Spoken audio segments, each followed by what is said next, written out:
আসসালামু আলাইকুম। প্রস্তাবিত ঢাকা সেন্ট্রাল ইউনিভার্সিটির ভর্তি সেশন 2024-25 সেশনে আমাদের কিন্তু আবেদনের সময়সীমা কিন্তু আজকে শেষ হওয়ার কথা ছিল, তবে দুদিন সময় বাড়ানো হয়েছে। কিন্তু অনেক পত্রিকায় কিন্তু এটা ভুল আসছে এবং অনেকে অনলাইনে ভুল তথ্য দেওয়া হয়েছে।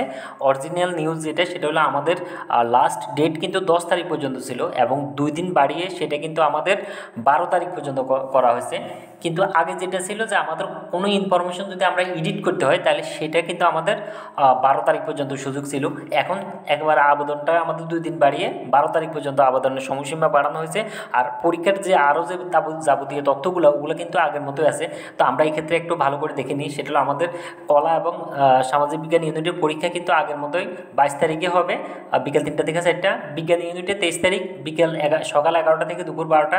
ব্যবসা শিক্ষা হলো সেম 23 তারিখ বিকাল 3টা থেকে 4টা। আর আমাদের ওয়েবসাইট যেটা https://college.admission.eis.du.ac.bd, এটা লিখে সার্চ দিলে কিন্তু আমরা সরাসরি গুগল থেকে ওয়েবসাইটে ঢুকতে পারবো। আর আমাদের অ্যাডমিট কার্ডটা আমরা 17 তারিখের পরে পাবো এবং পরীক্ষার যে আমাদের পরীক্ষার সিট প্ল্যানও কিন্তু আমরা 20 তারিখের পরে পাবো। তার মানে আমাদের আগে বলে রাখি যে প্রস্তাবিত যে ঢাকা সেন্ট্রাল ইউনিভার্সিটি, এটা কিন্তু কার্যক্রম মোটামুটি শুরু হলেও পুরোপুরি কার্যক্রম করতে একটু সময় লাগবে, তবে সেটাও খুব দ্রুত হয়তো হয়ে যাবে।